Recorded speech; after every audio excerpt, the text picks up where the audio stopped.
What's happening, guys? Can you all hear me? Let's make sure you can hear me now.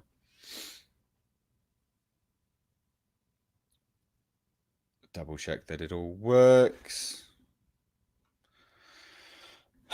Should all work anyway.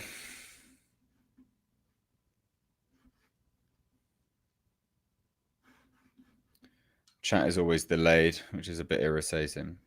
So we do have Andre. He is running just a few minutes late. He had to send out a video over on Midnight's Edge, so I wasn't BSing. He will actually be here, so apologies for that.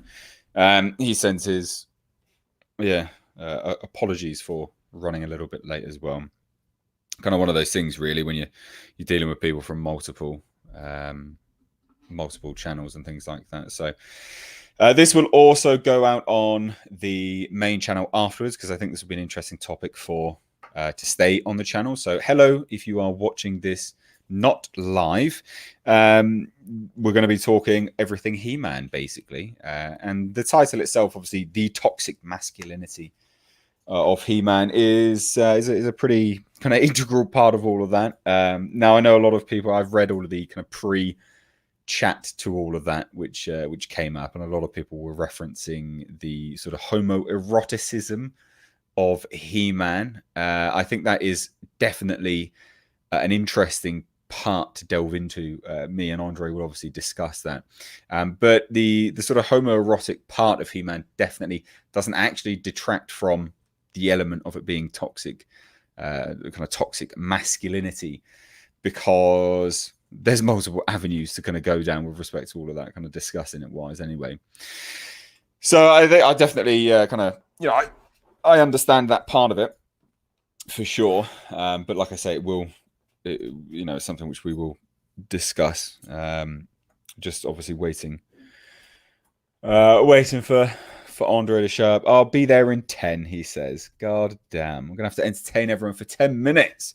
I'll tell you what we'll do, look, impromptu wise, because obviously Andre's running a little bit late here. We'll take some brief questions here and there. I want to actually find out what people's opinion is of He-Man overall. What do we think of He-Man? Now, I don't want to touch on too many of the things which me and Andre will be going over, because obviously that's what you're here to listen to. So I do want to get other people's concept of He-Man, because I have quite a large age range here on the channel.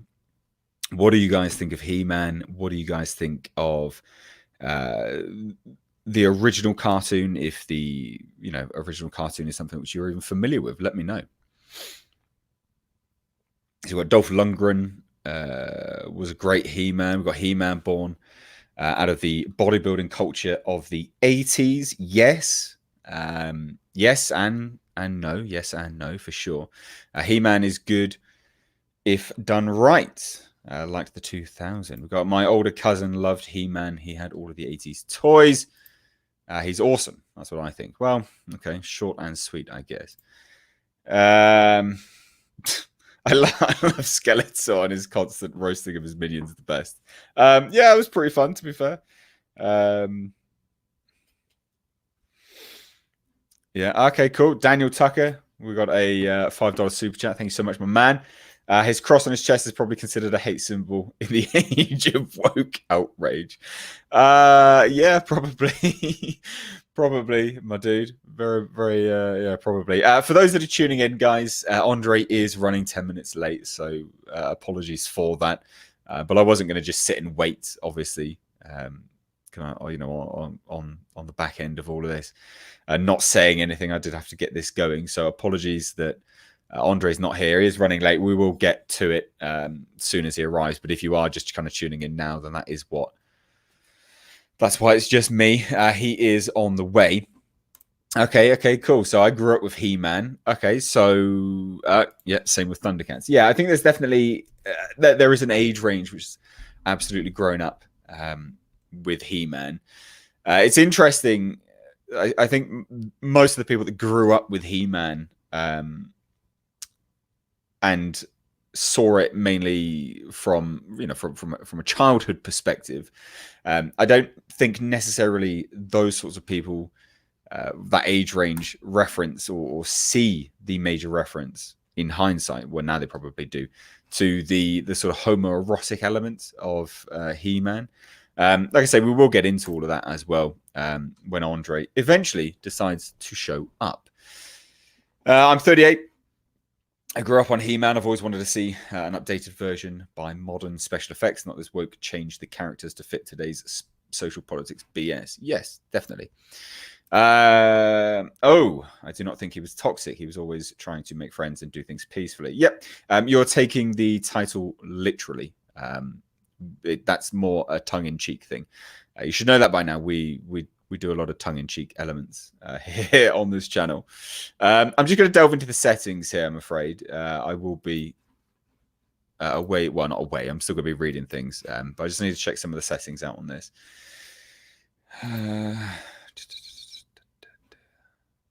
Okay, yeah, never mind. Don't worry about it. Right. I've always wanted the battle cat. Even today, the only type of cat I bother to own is one that can kill trespassers. Yeah, good. All right, fine. Toxic He-Man is right up with cultural appropriation. Sigh. Yeah, again, the whole toxic part of the title is absolutely tongue-in-cheek, ladies and gentlemen. It is supposed to be a play on or a riff on the way what one can presume the far left would view He-Man as a very problematic character because he is overtly masculine. It was a play on that. It kind of loses its humor when I have to explain it, but never mind. He-Man, the story of a white man who turned into a black man to save the universe. As a black woman, I don't see the problem. Brilliant. Leighton Thompson, does anyone remember the Naughties He-Man cartoon? Yes, I'm sure a few people do. Anyway, so with respect to, again, as people are tuning in, ladies and gentlemen, I have to keep kind of repeating myself. Andre will turn up. He is running late. I do apologize. He apologizes, but he will be here soon. Yeah, Andre from Midnight Stage will be here. I believe he's doing something on his channel, which will, result in some people from his channel appearing over here as well. So yeah, just as a heads up, that is why he is running late. Great He-Man ruined once more. I'd love you to explain that, to be fair, how it can be overly ruined. It's not exactly been around for very long now, has it, to be fair, but okay. Mr. H, check out Supervoid Cinema YouTube channel for a detailed look at how many times they've tried to bring He-Man to the big screen. Yeah, well, no, I'm well versed on all of that. Right, I think Andre is here. Is he here? Andre is in the house. Finally. Sorry I've about been the chastising you. Yeah, I heard. It's well earned. So, but yeah, everyone listening, I'm so sorry about being late, but it was simply unavoidable. So that's just how it is sometimes. And with that, I also would like to say, Mr. H, thanks for having me, and I look forward to discussing He-Man with every single one of you. Yeah, I thought this would make for an interesting discussion. Like, for anyone watching here that hasn't been to one of these live streams recently, I'm doing these live streams now every single Monday at 10 p.m. GMT. So this time, every single Monday, I will be live streaming, whether it's me or with a guest. It'll always be in the title. So I thought we'd get Andre on because I know me and you both, we're huge fans of sword and sorcery. Oh, absolutely. That's fair to assume, isn't it? I mean, me and you both on, both of our respective channels. Yeah, we both cover sword and sorcery with a lot more passion, I would say, than what most people tend to do, as it's something which we genuinely enjoy. So I thought with the recent news, which dropped today, dropped, what was it, last night, I believe, was that when the tweet went out? Was the I think it was. 26th? I think it might have been a couple of days ago. I'm not entirely sure because Okay. I've been so busy the last few weeks because I'm in finance by trade, Hmm. and it's like end of fiscal year and Oh, everything. yeah, So that's this last crazy. month has been Yeah. freaking crazy. So for everyone wondering who happens to also follow Midnight Edge, and you wonder what's up with the content as of late, that's why. So there, the days have kind of like flowed over. But I think it was a couple of Hmm. days ago that that tweet went out, where Yeah. someone pointed out that He-Man had been taken off of Sony's roster, Well, it was a and that Hollywood came, Reporter guy, I believe, yeah, and that it could flew be it. under the radar. Like no one's really picked up on it. Well, that's how it is, isn't it? Whenever a movie Mm, is taken off the docket, there's no announcement. It just quietly disappears, and the only yeah. press is when someone notices that it disappeared. Yes. Yeah. So I saw that obviously, and I did a video on it today, and I thought, Very good what video, a by the way. Thanks for referencing me in it. well, look, your comment dropped in there, and you had exactly the same thought I did. That it would be potentially going to Netflix. So because as a result of that, I thought, well, let's talk about it. Let's dive into it. Let's talk about He-Man as a property, what it means to us, and why we like it, and things like that. And kind of realistically, like I mean, the title here, which I've explained to a few people already, is very tongue in cheek. Like I don't perceive He-Man to be remotely toxic in the masculinity. Toxic masculinity is a fucking myth. Total fabrication bollocks. But Especially in terms of He-Man. yeah, well, yeah, because a few people have been pointing out the sort of homoerotic nature of He-Man, which we'll definitely get into because there is absolutely, without shadow of doubt, an element to that. But I thought we'd just dive in, really. I mean, what He-Man? Tell me, what is your introduction to it? Why do you like it? Yeah, tell me all. Tell everyone. Okay. Let's. Yeah, okay. I actually haven't told this story before, so I'll give the Cliff Notes version of it here and now. Most of you guys will have like some background and everything with He-Man. I assure you, mine is different because, as the more perceptive of you may have realized, I'm not American nor am I British. I'm from Norway. And these days, we have all the same cool shit that you have. Every last thing. We have the same channels, same entertainment, same movies. Wasn't always like that. Wasn't like that when I grew up. I'm the same age as you, 38. And when I grew up, like my first childhood memories of TV and stuff like that, we had like one state channel. We had the equivalent of BBC, and the only children's programming on it had to be very pedagogical. It had to be like approved by the state, meaning it had to be socialist. So we were basically reared on homegrown programs that taught good socialist values, and we got loads of things from the other side of the Iron Wall with like Czechoslovakian molds and Russian neighbors and puppetry from Eastern. We got some Postman Pat. Postman Pat was a good socialist. Oh, very nice. And we got like this machine, Bertha or whatever it was, because that was like a good factory work that we could be exposed to. The only American thing we ever got was Fraggle Rock, because they too were good socialists. So that was what I was reared on. And then one day, through some quirk I don't fully understand, we got Sky Channel. Straight from the UK, we got Sky Channel. And then the teens at the time, they were introduced to Rick Astley and music videos and stuff like that, which blew their minds. And kids like me were introduced to the DJ Cat Show and Fun Factory and everything that went with it, like Inspector Gadget and Transformers and He-Man. And it blew my fucking mind. Because I cannot in words describe the difference from basically just the stuff that you see. The only thing you're exposed to is basically communist puppetry. And then you suddenly go to He-Man. What He-Man did to me was open my eyes that there's a different world out there. I was never the same again. Of course, I got all the toys and I got super into it. And eventually I got over it. Well, not completely, but like I went on to the next fad. I went through Batmania and Turtles because the floodgates opened with He-Man. After that, we started getting the same thing. But He-Man was the first. It was the first fad, so to speak. And it was the lasting one. It was the one that opened my eyes. It was even my first exposure to the English language.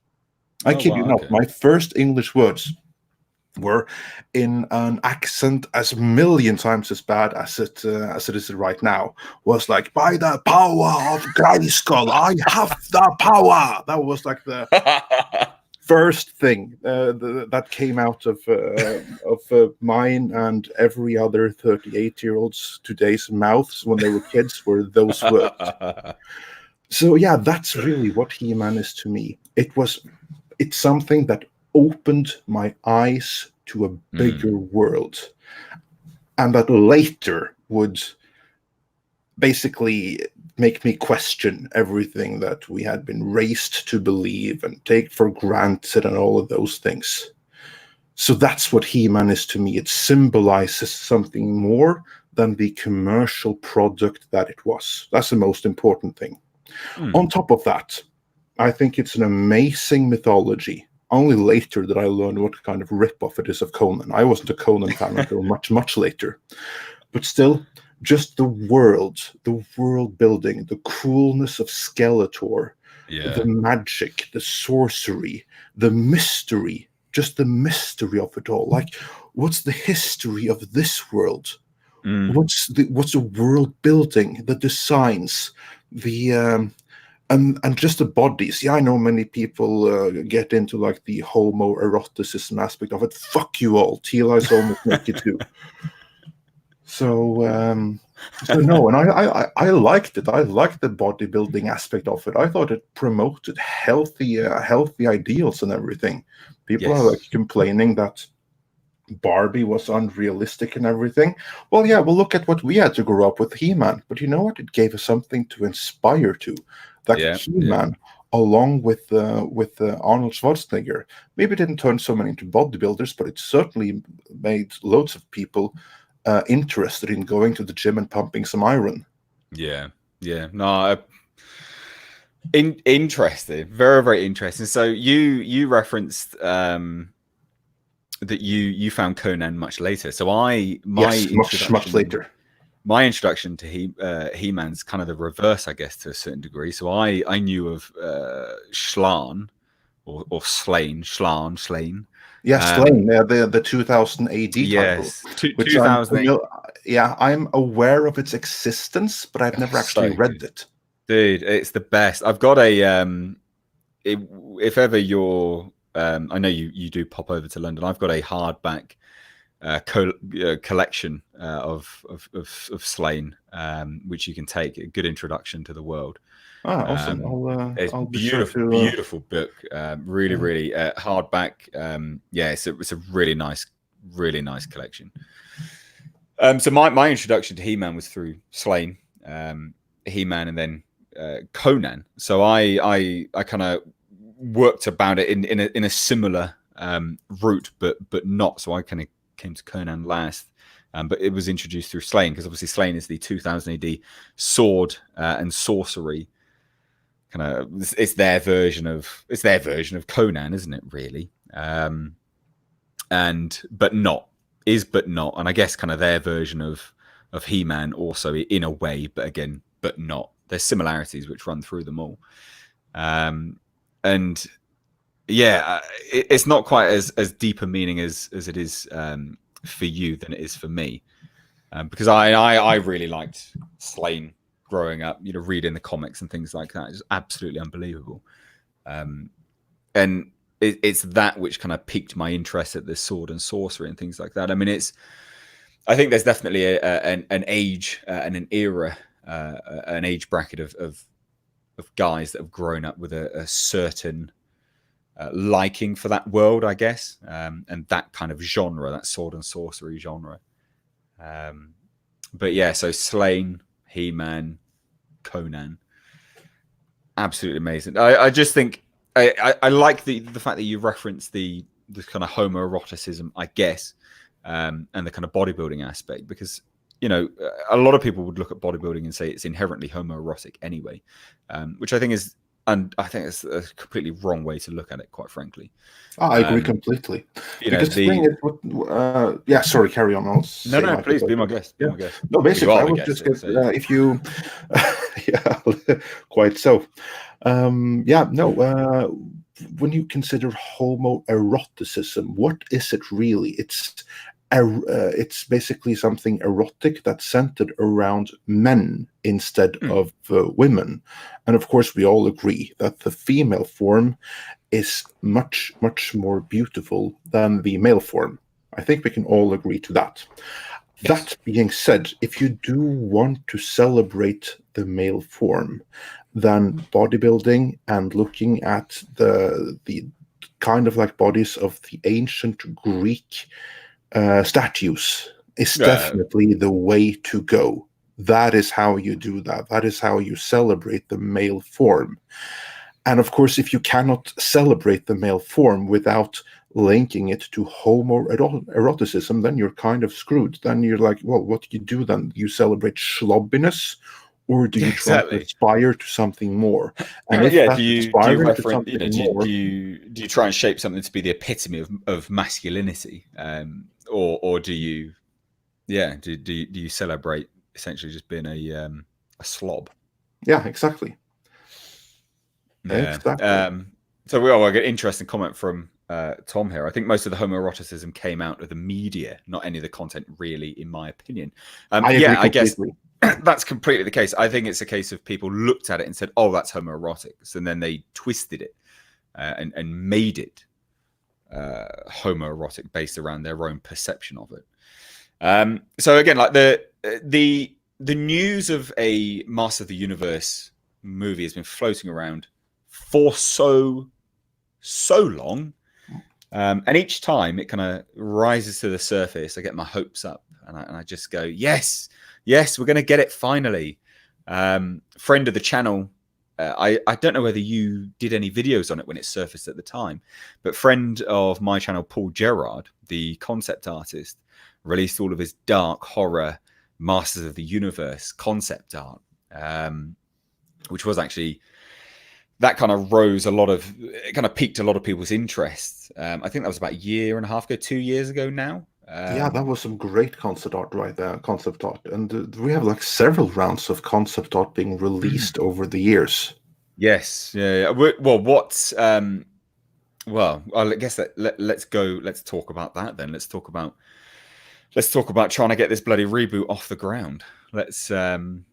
What's your earliest recollection from your various have you done any He-Man kind of in-depth mini documentaries recently or not? No, not recently, but they're coming though. They are coming because I have some good material to work with. I just haven't had the time. But there's some really, really cool in-depth He-Man stuff coming. But the earliest recollection of like a modern day He-Man movie, that dates back to around 2005, which was when Fox were developing the He-Man movie under producer Tom Rothman. So thank God that didn't happen. And that was also with director Ang Lee. And that was a complete and total reinvention. Yeah, with Ang Lee, that would not have come out very well either. Ang Lee's very good. It wouldn't. Not with he's good, but not for everything. Yes, and he wouldn't have been for this. He has a genre that he fits into. It would not be sword and sorcery, not in that. Yeah, respect. Not at all. And in this incarnation of the movie, then, He-Man would be this long-lost soldier in some kind of alien conflict that finds a power sword or something. And I do believe that they were eyeing Channing Tatum at the time. I saw someone ask me what I would have thought of Channing Tatum for He-Man. Yeah, I don't think so either. That's what I think about that. No, God, no. That's an awful idea. Yeah. Jesus, what? No, no, no, no, no. And now, well, yeah, and then flash forward several times. So again, I guess we'll jump on from there, like I say, to the element of the kind of darker take on it all, because I guess it's a contrast in there. What did you think of Paul Gerard's work when it came out? Oh, I liked it. I liked it. I liked it very much. Again, like I'm not going to say that I didn't have any issues with it because I did, but on the whole, I enjoyed it greatly. And if we had gotten that, I would have been quite pleased with it because we could have gotten so much worse.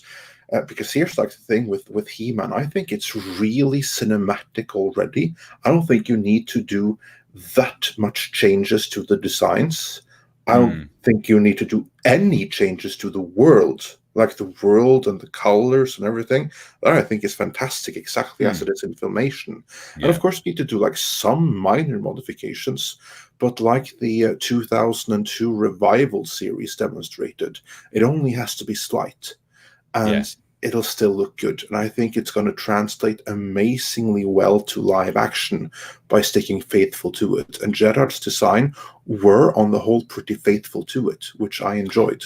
Yeah, so I view Paul's designs as like uh, as something like he's a massive fan of like Golden Axe and things like that, which is epic again. That's a good. I could totally tell from his Yeah, art. Yeah, yeah, exactly. Now he's a massive fan of things like that, and I think in that artwork you can see what he's just basically doing is channeling his inner child, but pairing it with an adult lens, just going right. What would I want to see now? As an adult who absolutely loved this as a child, and I think ultimately, like for me, because I think that's where they're struggling now to kind of push this property moving forwards. Is ultimately it's a case of who is it for? Are you doing it for the people that initially liked it? Right? Are you doing it for the original viewers of the product? Or are you doing it for a new generation? Because if you're doing it for the original viewers of the product, do you modernize it? Do you make it dark and gritty, i.e., like what Paul Gerard did, or do you go a completely different route? And I think that's where they're struggling with now. Not only that, but then also the times that we live in.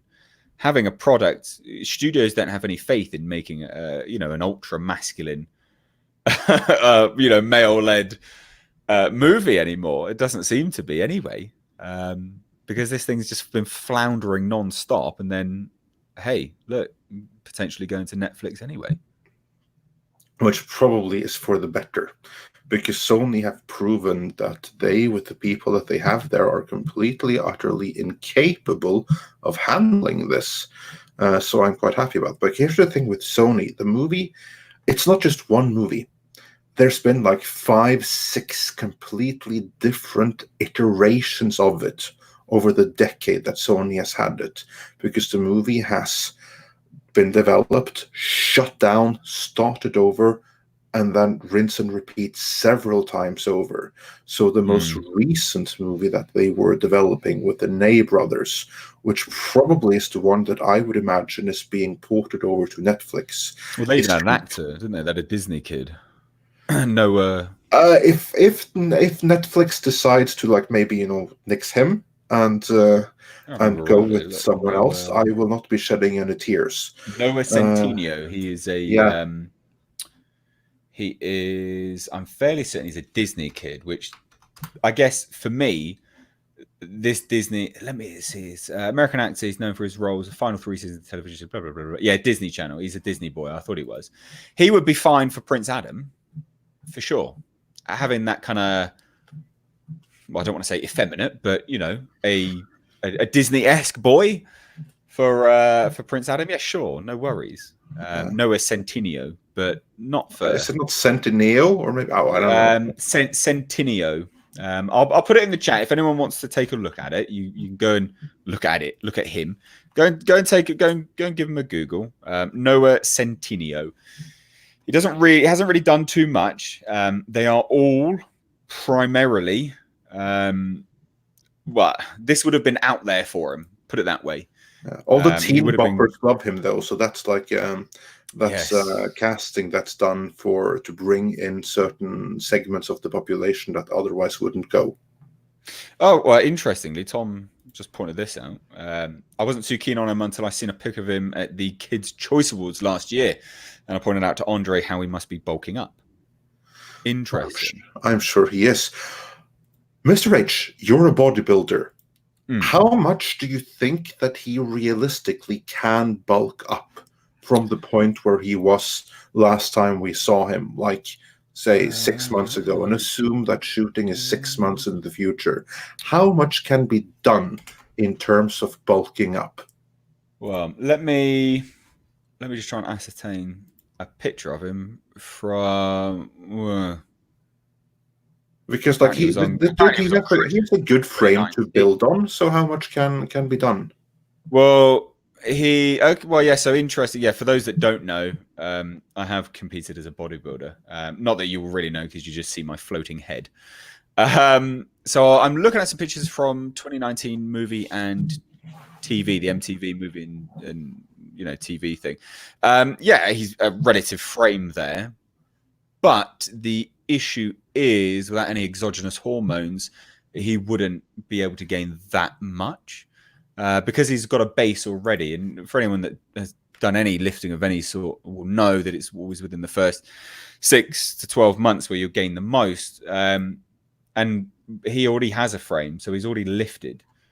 So he actually wouldn't be able to gain that much unless he would be on exogenous hormones, which would probably be the case anyway. Everyone's fooling themselves if they think otherwise. But again, still not that much because he's. If you look again, I'm going to get super, into it with respect to framework. Yeah, go for it. Anatomy and physiology. If you look at the size of his hands, so I know this sounds really strange, but I used to teach anatomy and physiology, so I do know what I'm talking about. If you look at the size of his hands in contrast to the size of his head, he would have to gain an awful lot of size to appear to be large, if that makes any sense. So the proportions are way thrown off. Just from his skeletal structure. So as the way the musculoskeletal system would have to work together for him to actually appear to be large, you'd have to get an awful lot. 6 months would not be enough time. To go back to your actual question, it just would not be enough time for him to be He-Man, or to be it wouldn't be the He-Man that we know anyway, put it that way. What kind of time frame would be needed? God damn. It's dependent on the kind of regimen they would put him on. Okay, let's assume maximum regimen, and they juice him and give him those sugar injections or whatever the hell it is. 12 months at the bare minimum. At the bare minimum. Yeah, it would be. I don't know. Yeah, 12 months at the bare minimum. But even then, he still wouldn't. Because there's a certain amount of maturity that muscle needs to pull off a certain look. So muscle maturity is really, really important in it actually looking like solid muscle rather than just looking like water boy, basically. So, yeah, over 12 months at the absolute bare minimum, genuinely, the absolute bare minimum. Yeah.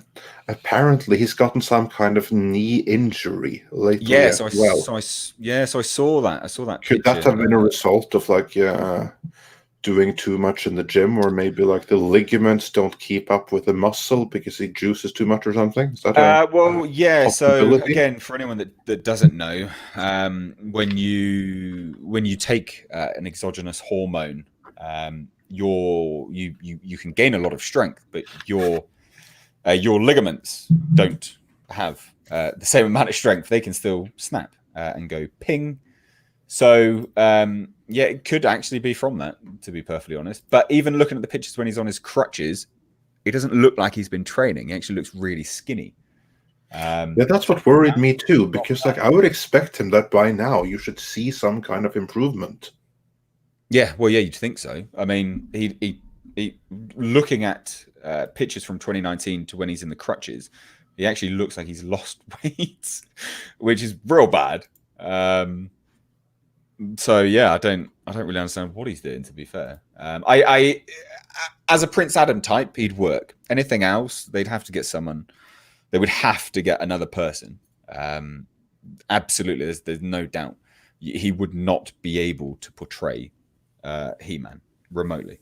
Certainly not the He-Man that we would like, anyway. But that's the thing, isn't it? Where are they going to go with it? Who or where were they going to go with it? Because we don't know exactly what's happening, right? Well, Are there's they one. going for the effeminate, 2020 He-Man?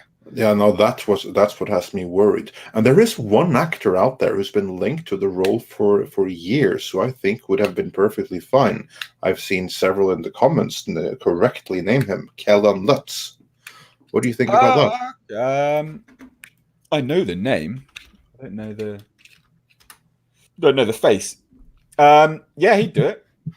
Yeah, Yeah, sure. I think that he would be. There was a time when I was like, oh hell no, like not him, but he's grown on me, and I think he's the guy that they should go with. And if this knee, if let's just say this knee injury somehow forces a Centineo to step back, and they have to replace him with someone else, they go with Lutz. I'd be very happy with that. The thing is, he would work, right? Because even looking at his his filmography's trash, right? He's not really done too much at all. But he doesn't need to do too much as He-Man, does he? Let's be honest. No, if he's just playing the He-Man part, what does he need to really do? Because not an awful lot.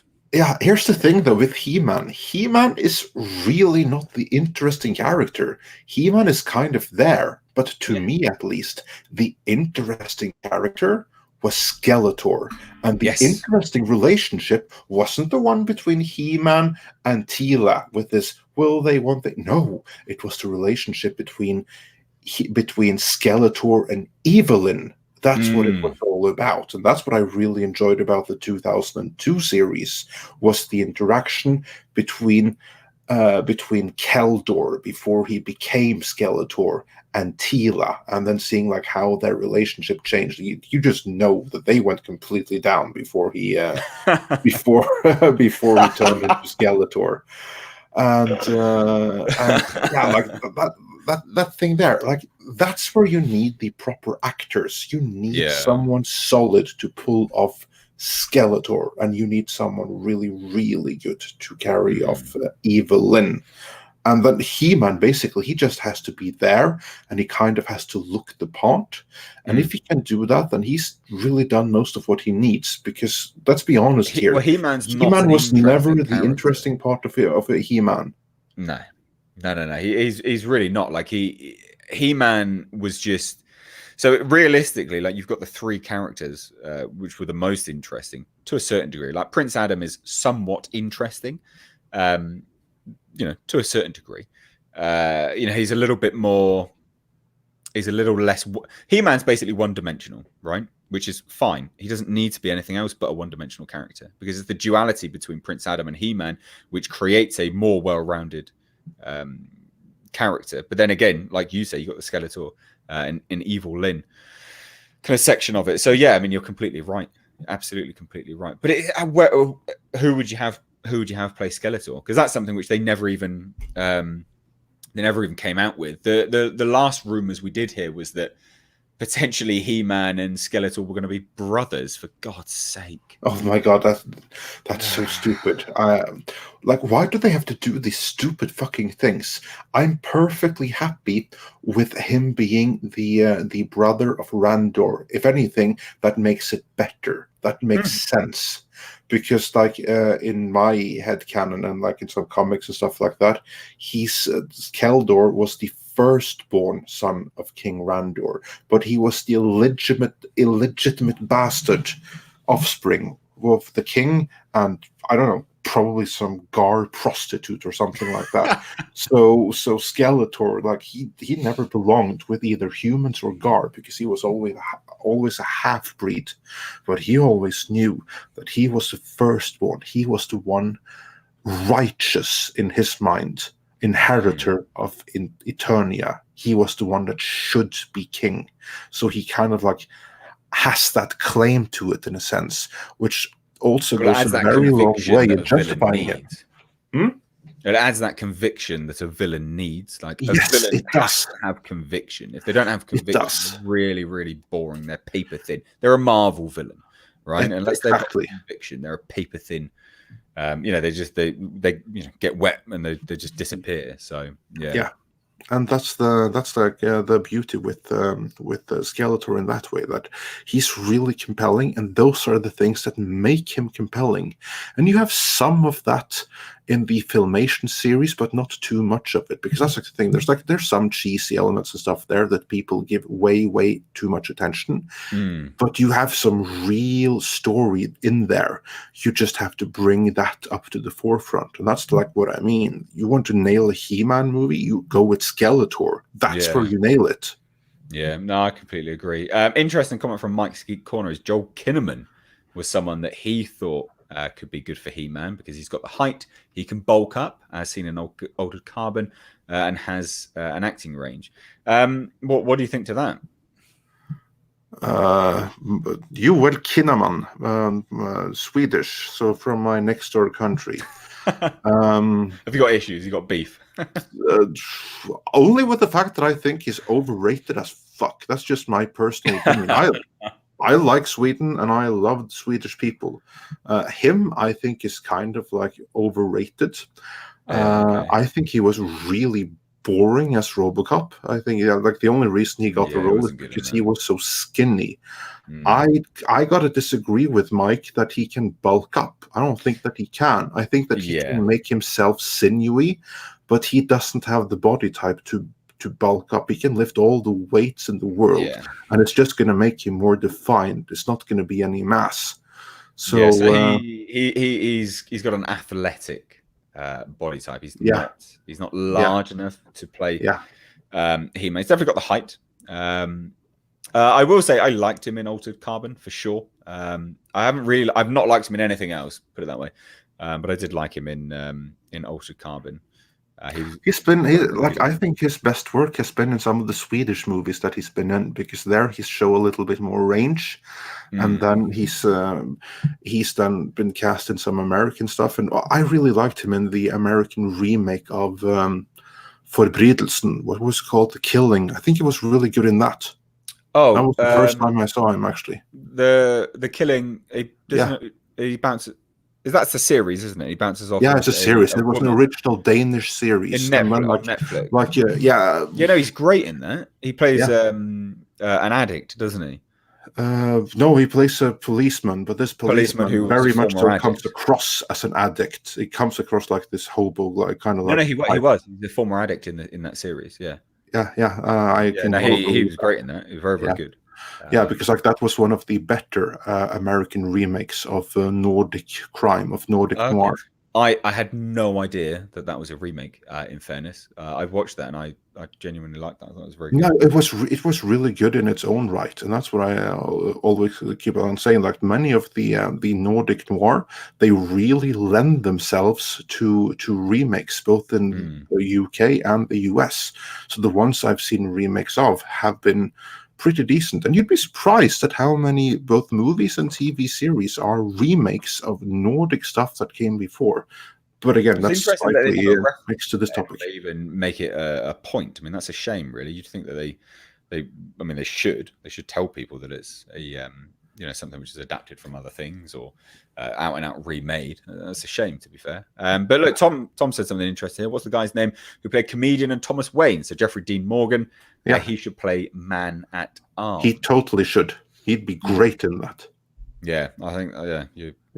I always wanted Tom Selleck for Man at Arms, but again, this was like 15 years ago, because I had like my dream casting in the early 2000s, and then I wanted Tom Selleck for Man at Arms. I wanted Doug Bradley for Hordak. Yeah, well, that would have been something. Yeah, that could work. But again, like all of my fantasy castings, they're aged out of their roles by now, so we have to like start over, and I have not much time to think of that. I would say that the one I always, not always, but certainly the last 10 years, who I think would have been a really, really good Evelyn is Noomi Rapace. She's a Swedish actress. She's the original Lisbeth Salander. Yeah. She was in Prometheus, wasn't Yeah, she? she was that too. Um, That's the one. yeah, she could be actually. To be fair, it's not something which I'd ever thought of. Yeah, you're right though. I mean, thinking about it, yeah, she could be good. Could be good. Someone's just put something really interesting here, which I think you'll like. Mads Mikkelsen as Skeletor. Nah, I don't think I so. like Doctor that. No, Doom. I like that. He's not big enough because Skeletor's still he's a large dude as well. Or he's muscular. He's not big enough. Yeah. But I think if you were doing something, I don't know. I quite like that. It's not a bad pick. It's not a bad pick there, Michael. No, it's not a bad pick, but I think that he would be much better for Doctor Doom. But there is Yes. Yeah, he would be. another He would be one very that good. now that I think of it, there's another actor I think would be great as Skeletor. Again, you'd have to CGI his body that you would do to his face anyway, because he's also someone really, really skinny. Gustav Skarsgård. He's the best of the Skarsgård brothers. He's the one who plays Floki on the Vikings. For those who've seen that.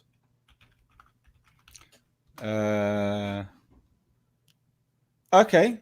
Yeah. If you look at him, you're gonna wonder what the hell am I talking about? See him acting. This Right. guy, he Okay. has the range to pull everything off. Although he's probably not handsome enough to be Keldor. Hmm. So in my dream world, you'd have someone who with the look of kind of like Jason Momoa to play Keldor, and then someone like this to play Skeletor afterwards. Interesting. Yeah. Well, Skeletor's a tough one to pick, isn't it? Because there's so much CGI and prosthetic work which would have to be done Yeah, to even pull the image off itself. Who do you get? Do you get someone who will go under the prosthetics? Do you just dub it? What do you do with that? What's the way to go? Because yeah. again, this is a property which, in terms of the budget, has to be quite large anyway to pull it all off and to pull the world off. But you still have to save money at certain points in time, I think. So what would you do to create a Skeletor character? What's your pick? Because I know what mine is, but If I had my pick, a mocap, total mocap. Find yeah, no, someone like Gustav Skarsgård and just mocap the whole thing. Mocap the body. Use another bodybuilder to have like the reference, and use like as like the frame model, and then mocap it with someone like Gustav Skarsgård and have him do the voice. Yeah, And have him be behind the mocap. With Skeletor, you'd have to do mocap. Yeah, Because have them on set, have them the same height. Yeah, so they are exactly. the reference point that the actors are still looking at. Absolutely. And then mocap the shit out of it. Do them, like Rocket Raccoon. That's how you'd have to do Skeletor.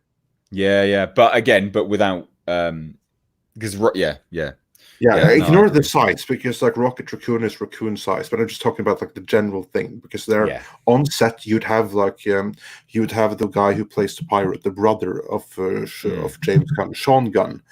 He would be the one on set making the lines and everything, so that they could all relate properly. And that's how I think you nail Skeletor. I don't think there's any other way. Skeletor is someone I honestly don't want to see an actor behind all kinds of latex makeup and everything. No, it needs to be an air of it needs to have an air of horror to it as well. Not out and out horror, but the clue's in the name. It is Skeletor, for God's sake. Yeah. From cartoon, it doesn't fully translate, but remember, I mean, his face is a skull. I mean, come on, like it has to be. There has to be a certain amount of horror to it. It does. Fictitious just said in the comments, no, practical Skeletor. Think Army of Darkness, Evil Ash. Ha ha ha. That's exactly what I'm thinking of. That's why you need to go completely mocap. Oh yeah. Good point. Good point. Oh dear. So what do you think? I mean, look, inevitably, this movie that has actually been kind of canned now is not. It's not anything outside of a PG or PG-13, is it? It was never going to be. But do you think that it should have been something else? I think that pushed the PG-13, and it's fine, because I think that the key to make this a hit is to just make the best movie possible. They cannot go and aim for kids today, because the kids of the 80s liked it. The ones you want to win over are, first and foremost, you want to win over the ones that were the kids in the 80s, and they're adults now. So you have to mature it up a little bit, win them over. And by doing that, by doing something genuinely good, then other audiences who may not be He-Man core fan base will automatically show up, because then it becomes an interesting thing. And when you then have like the reviews, everything saying that they're actually nailing this, this is cool, that I think is something that gives people a reason to actually check it out. Not, oh, I read that this is PG rated, so my kids can see it. Great. No, that's not going to work. For something like this, where the fan base is adult, if you try to make this child-friendly as well, I like what they're doing on Netflix, because they're like doing this 3D series for kids, and that's cool. Then you give them their own He-Man to try to win them over. But for a movie right now, you have to win over as many as possible. That means you cannot aim it too much at kids. You have to aim it primarily at people like us, and then other people are going to show up too. That's what I think.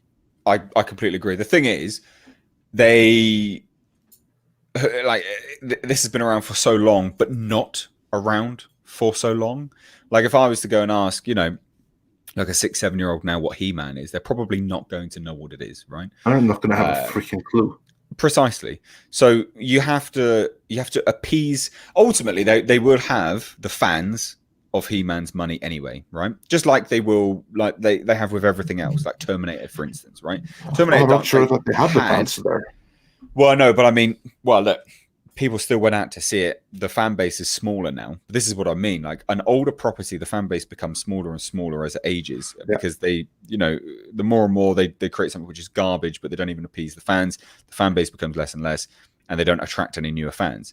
A similar thing will happen with He-Man if they don't create something which is good, but is still ultimately appealing to the original market that that grew up with it, that watched it initially. So ultimately, like you say, they have to please the people that would have gone out to watch it from day one. And in doing so, in creating something which is good, you create buzz. If it's of a certain level, then other people become interested in it. And as you say, like the stuff which is going on at Netflix, that's for your new fan base. Just make that's for them. Just bring it for them. Yeah. That they can just enjoy that. Ultimately, that's something which is low risk anyway. You're not paying an awful lot of money to make that product, so you're not exactly risking a loss, not like you would be on a movie, which obviously this is why one of the reasons why we're even doing this is because the movie has essentially been canned now, or at least will be going elsewhere, because people view it as too high a risk. Yeah. Or at least Tom Rothman viewed as higher risk. And he is partially right, because from his point of view, he wants to make this as appealing to as wide an audience as possible. But I think that he's learned by now that his usual way of doing that's going to alienate the core fan base. And hell hath no fury like a fan base gone. Yeah. A fan base that is actively turned against a movie can even put a dent into something like Star Wars, freaking Star Wars. What do you think they can do for something like He-Man? I mean, just look at Terminator Dark Fate. Yeah, with destroyed. The fan base, completely destroyed. God, that movie has lost so much money; it's unbelievable. Yeah, it's well and was literally, it was fast tracked for Blu-ray as well, just to get it out there as quickly as possible to try and recoup some money back, even from Blu-ray. Just be done with it. Yeah, unbelievable. I mean, you're completely right. Like, you can't. Long gone are the day, especially with the access to the internet and commentators like yourself and me. Here's the thing. Like, imagine if you have the movie, and then the people like us, we can be its biggest cheerleaders, or we can be its biggest detractors. Yep. Yeah, exactly. And we have an audience, and not only do we have an audience directly, we have loads of people that look our videos and make more videos like it. Mm. I just like look at our Star Trek coverage, because for those of you watching who do not know me and who do not know Midnight's Edge, we're quite known for our Star Trek coverage. And many of the things that are thrown around about Star Trek right now, the licensing thing, the 25% different, that all comes from Midnight's Edge. And that's kind of like what I mean. Like, some people can have major influence, if not directly, then indirectly through ripples. And that's the power of fans today. And they're starting to catch on to that. And Star Wars right now is a very big example of it. Fantastic example of it, quite frankly. Is the best example of, you know, the kind of group power, I guess, of a fan fandom, kind of banding together, and having, I guess you could say, I mean, it's a group mentality, isn't it? Really. Oh, absolutely it is. However, it should be said, though, that many like to point out that, oh, the fans are horrible, blah, blah. No, the fans are not horrible. The fans are merely reacting. It's the filmmakers that are horrible. Yes. They get back what they dish out. Yeah, the thing is, like, look, because it came out so recently, and it's a great example of it, is the Terminator one. You had someone who was on the defensive and the offensive straight away. You know, Tim Miller coming out and basically saying, look, if you don't like this person, you're essentially anti this, anti that, and it's going to scare the hell out of misogynists and all this kind of nonsense. And you just think to yourself, like, why on earth did you say that? Yeah. You're talking about a fandom that has absolutely praised Linda Hamilton nonstop. Like, how can you possibly, in the right frame of mind, even say that? So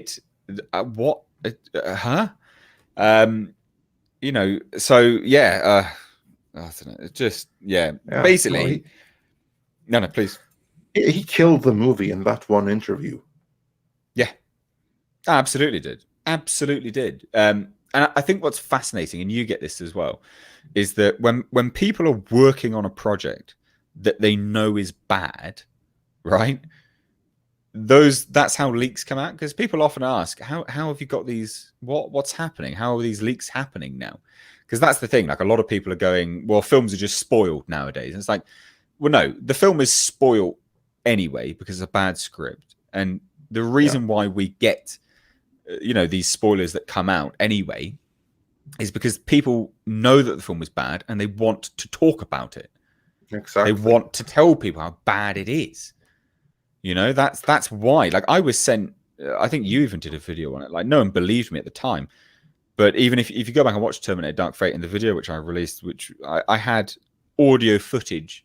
Well, I had video, actually, from behind the scenes of Terminator. You made the video and I made it too. I referenced yours. Yeah. And people wanted to talk about that thing because it was a total shit show. And this is the thing, like, the fans aren't crybabies. The fans will absolutely praise you if you give them the product that they are a fan of. If you don't, then they won't, will they? I mean, it's just an economy. The fans are fans of the product anyway, but you have to give them the product for them to like it. So, what a joke. You just have to do good. Like, case in point, Kevin Feige. He's a hero. He's the hero of fans. Of course, his star stopped shining a little bit with Captain America, but still, he's the hero. He's the go-to example of how to do it, because he hasn't gone out to attack the fans or anything like that. And then from his movies, you generally don't have these kinds of leaks. And as you say, I can confirm it's the exact same things with in our experience. The movies that we get leaks and stuff from isn't the good stuff, because on the good stuff there's nothing to say. It's like, hey, it's a new day on set and everything worked perfect. Yeah. The problem comes when the things are bad. That's kind of like when things aren't kind of working out. It's also when people who are working on it get annoyed with what they're doing, with what they're forced to do. Of course, they they get paid, they have mortgages and everything like that, so they do the job to the best of their ability. But still, they may hate what they're part of, and that's how leaks come out. That's how you get all the Star Wars leaks. That's how you get all the Star Trek leaks. That's how you get the Ghostbusters leaks. It's because people are working on them, they hate it. And I know you can confirm that's how it was on Terminator. Oh yeah, no, absolutely. People were literally joking and laughing about that film behind its back. That's how I knew that when they went back to do all the reshoots, because people had a lot of hope with the reshoots. They're like, "Oh my god, great! They're going to go and fix some stuff." They never fixed anything. It was just action pickups. And they also changed Danny Ramos's hair. That was it. Like they just changed her from a ponytail to cornrows. Like, that's laughable. That really saved the whole movie there, didn't it? No, it really did, mate. Honestly, it was fantastic. 10 out of 10, Oscar, great. So bad. So yeah, I mean, ultimately, what we're saying is completely right. I think you have to create something which the fans are going to like, and currently the fans are us. The fans aren't. There are no fans which are completely young. The fans are us now. So yeah, you would have to please us, and then kind of go from there. You have to start with the built-in fans and expand from there. The historic evidence of those who try to jettison the existing fans and aim at another fan base altogether that they hope exists is not a good one. Yeah, they did that with Star Trek. It didn't work out so well.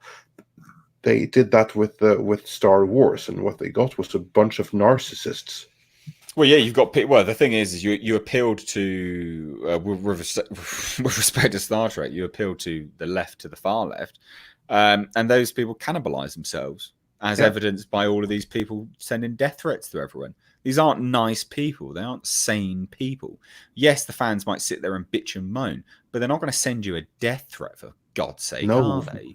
No. Jesus Christ. They're just upset that you've not given them the right product. But the people that you appealed to on that was just those people are insane, literally insane.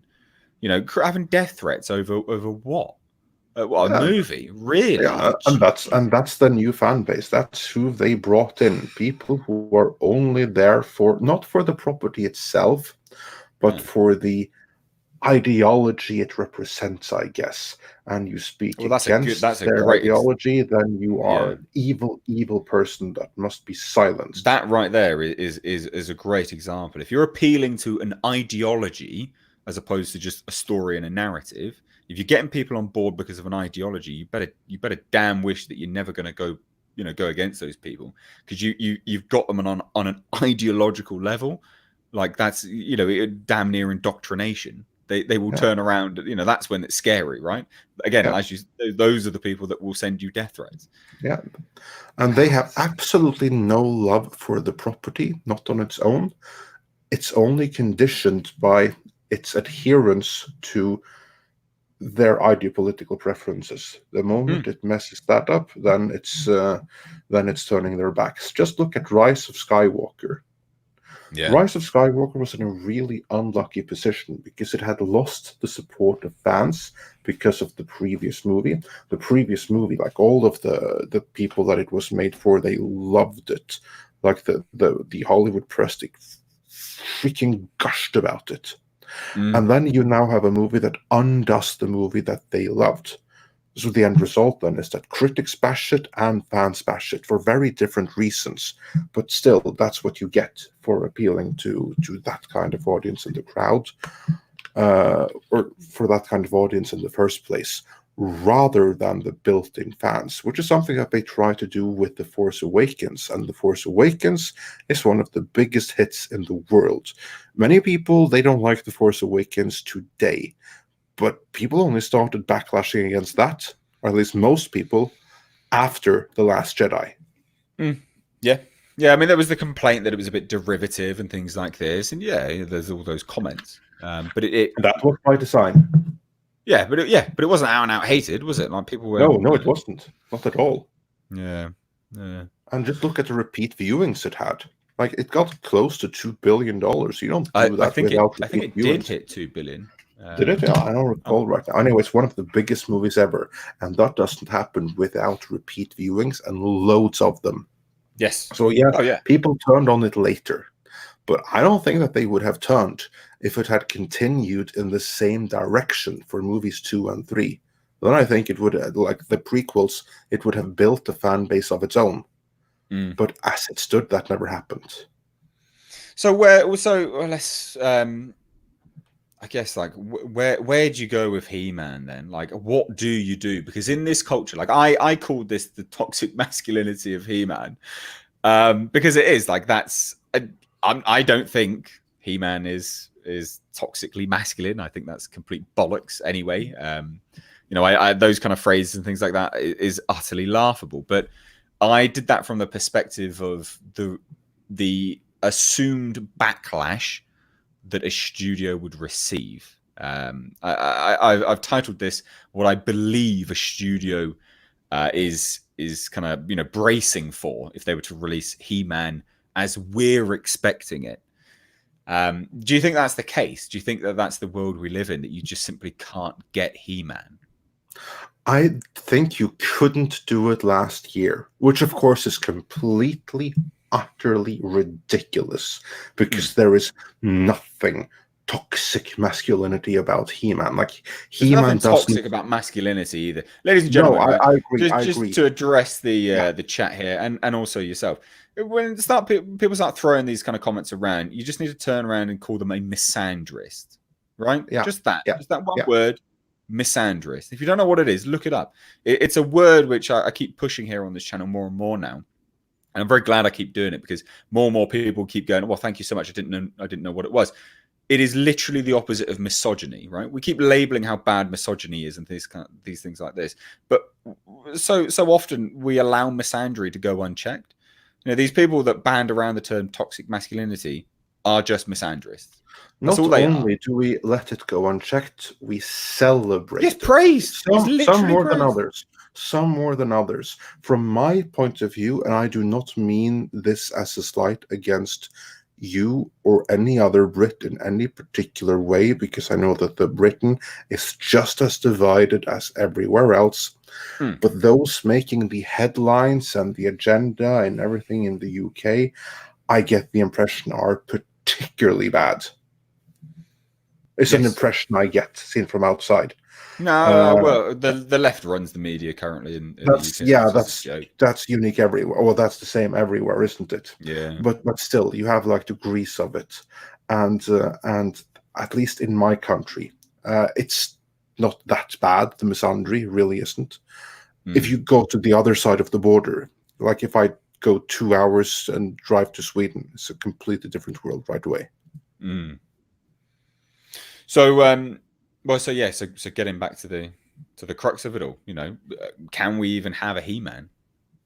I don't think we could have last year, but I think we can now because the thing with these things, these like movements, they go in waves. There's a pendulum that swings. And when that pendulum has reached its most extreme point, it turns around and it swings the other way. And it swings hard and fast. And I think that's kind of what we're seeing right now. Because this year, we're seeing, actually the last year, we started seeing the pushback. We have the of course we had Dave Chappelle. We have Ricky Gervais, the hero Ricky Gervais, who said what really needed to be said at the Golden Globes. Again, we had more and more people now starting to speak out, starting to speak some common sense about the ideological madness. Yeah, well, I'm just going to interject there. You have Joe Rogan as well and everything, but yeah, carry on. Well, I'm just going to interject there quickly because I think it's a common misconception. Like Phil Chadwick has said, there's plenty of right-wing papers, and I disagree. Like, because I don't think there probably are, but that's not what I'm referencing. I'm actually referencing what you've just referenced, is the fact that just common sense isn't what is spoken so much. I don't think we need right-wing papers, for instance. I just think we need common sense, just centrist, a central down the line report on, bits and pieces here and there. I think, that's what needs to be out there. When we're talking about media and things like that, it is predominantly the left, because anything which goes against it is banded about right wing. I'm considered. Yeah, I don't think there's many right wing media at all. They're centrist. This is the thing. Yeah, exactly. Like, if you go against it, you are literally branded as a right winger, and it's like, well, but that's not a good argument. Like, that's not a counter argument just to say that bang, you're right wing just because you don't agree with the mass fundamental ideology that is being strung about there nowadays. That's I can talk about that. For instance, if we go to my country, Norway, which traditionally is very, very left leaning, we have one party that is being labeled as not alt right, because we don't have that term, but right wing. Then always labeled as right wing and flirting in brown waters and everything like that. They're center right by international standards. Center right. Well, that's the thing. And that's like the thing, that many people are so quick to throw around terms like right wing for things that just don't fit a certain narrative, although really they're just centrist things. And I think the star example right now is if you look into the American narrative, because I like to pay attention to that just for fun. Like, you don't get that kind of entertainment for free anywhere else. It's genuinely funny. Yeah, exactly. Where you look at some of the media in the States, how you can't even say something that's common sense because that's conservative talking points. What are you talking about? It's economy, it's math. It's as simple as that. How can it be a conservative talking point just because it's not ideologically based but practically based? Like, that's when you know that you're on shaky ground. Yeah. Oh yeah, absolutely. But I think you're. Where are you seeing the pushback now? Then, if you're thinking that you could make a He-Man in this day and age, because I'm not seeing any. I've not seen any movies which would indicate that that's but a movie takes time to make, because the movies that we are seeing right now, they started their development 3 years ago. And the things that are starting development now, we're not going to see for another 2-3 years. So what we are seeing right now, apart from maybe a reshoot here or some late edition there, are really the product of 2-3 years ago. So it's going to take time for things to change and things that are already coming out. What I think is that now, after not just have people started out, but so many projects that were supposed to be successful, that needed to be successful. Look at Charlie's Angels. The director for that went out and said, this movie has to be a hit. It's important because otherwise it sends a signal, blah, blah, blah. It bombed. And then you have Little Women that went all right. But again, it was so important. Men have to come out and see this. So it's going to be more important. All of those things, right? Yeah. You've now had so many movies where the developments of the last 5 years have really gone full swing. Like, the movies that come out right now, they're like the ones that were greenlit in the first year of Trump's presidency. And I think that is not a coincidence. I think that's when Trump derangement syndrome was at an all-time high, and you had all of this counter programming to that to make a stand and everything. And now it's coming out and it's backfiring. And we see the pendulum swing with more and more people talking against it. That's the first symptom. That's the first thing you can see, because a person talking, you see right here and now. And then it's going to take more time before it manifests itself into movies and productions that are being made. It's going to be 1 or 2 first, and they're going to be greenlit now in the next couple of months. It's going to take 2-3 years before they come out, and then they have to be successful. And then the other studios will look at that, and then they will see, well, we want those money too. And then it's going to come more. But I think that right now, after the blowback that has been to, I don't want to go too far into political jargon and everything, but let's just say that those that like to throw around a term like toxic masculinity, and Yeah. everything they stand for and they want in movies has now, over 2019, been proven not to be financially successful. Yeah, Whereas so sure. many Yeah. projects that they warned about as problematic and even dangerous, like the Joker. If you go and see Oh the Joker, God, you'll get don't get me shot. started on that. Uh, The media I, had to get that it was very important for that film to do badly, and that's why the media was reporting so heavily on a negative manner. yeah, Because if that film did badly, it reinforced every single other article that they were doing at the point in time. It yeah. also stops you from, if that film had done badly, it also affirms, that fucking, is my dog all right? Jesus Christ.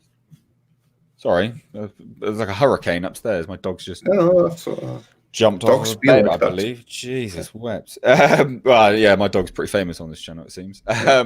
He's even got his own merch, ladies and gents. I'd do But check yeah, no, that out. that film had to do badly. It was very Yeah, important that the media painted it in that fashion, because yeah, if it had done badly, then it just reinforces and confirms everything that they had been saying the whole time.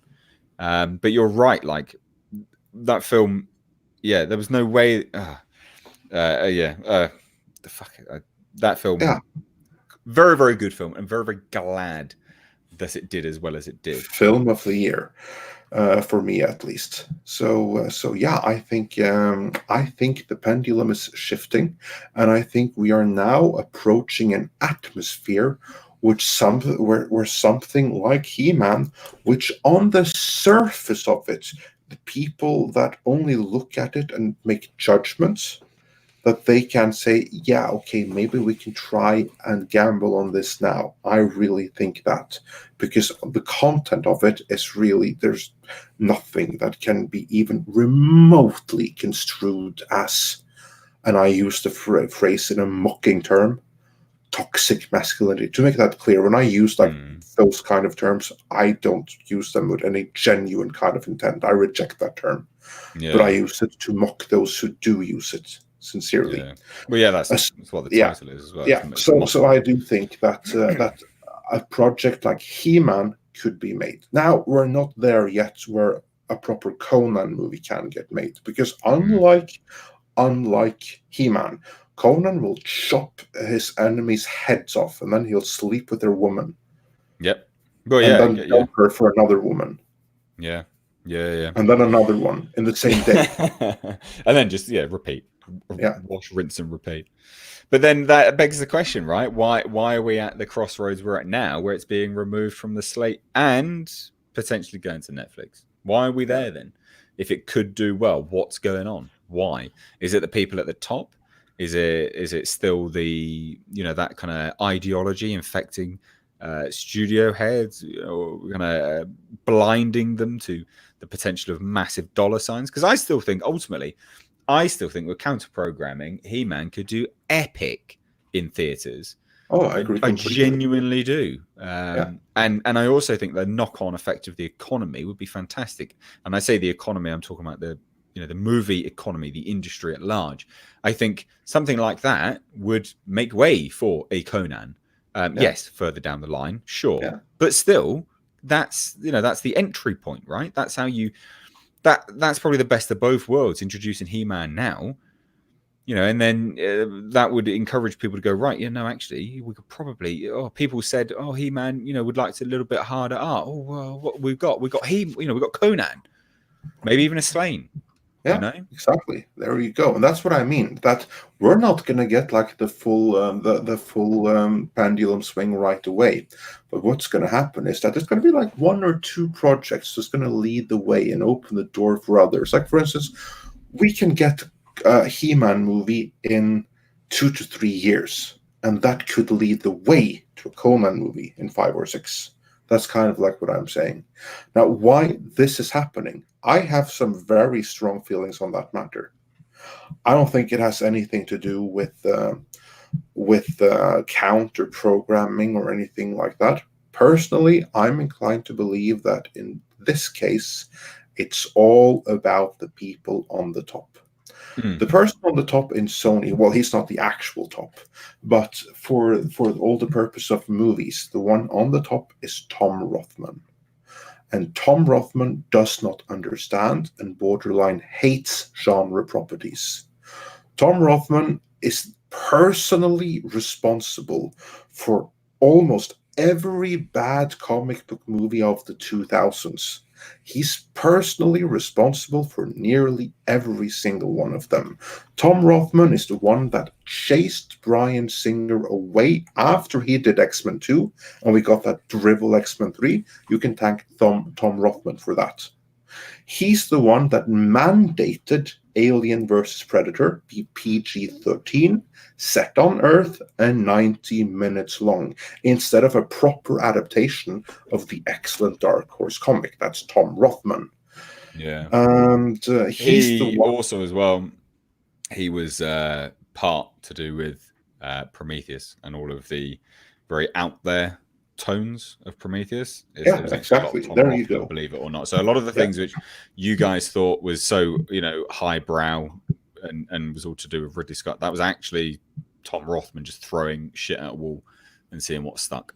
Yeah, and not only that, Tom Rothman has killed a He-Man project before at Fox. And here's the thing, that the closest that Sony ever was to greenlighting a He-Man movie was in the final days of Amy Pascal's leadership reign. Then the movie was almost ready. It was this close to getting a green light. But then Amy Pascal was ousted and Tom Rothman came in to replace her. And the first thing he did was that then he saw this He-Man thing on his desk. What the hell is this? Tore it up, back to the drawing board. Mm. Because he doesn't get He-Man. This is the exact kind of property that he does not get, he does not understand. Oh, and the most important thing, he's the one that mandated Deadpool's mouth be soon shut in X-Men Origins Wolverine, and he personally held up literally that Deadpool movie that we got. The script was like done for 5 years, and Tom Rothman blocked it for all 5 of those years. It was when he was fired from Fox. That's when that movie was made and became a huge hit. So him being in charge of a He-Man movie, well, he's not going to be in charge of it, but he's the one that's going to be like, yeah, I don't really get this. And he doesn't get this genre. It's not for him. Yeah. So he's going to be very worried about it in his hand, because this is a project that he's inherited, that Sony has invested a hell of a lot of money in before he ever came aboard, that he now suddenly is in charge of either being the one to write it all off and cancel all of, and basically turn all of the expenditure into losses, or he's going to make a movie that bombs, or he can make a movie that's a hit, or he can sell it off to Netflix, which means that he gets credit for turning the 10 years of development into profits and reducing the risk so he doesn't have to face a potential box office flop, which would be really, really bad. So that's from his point of view. Meanwhile, at Netflix, you have one guy very, very high up in the system.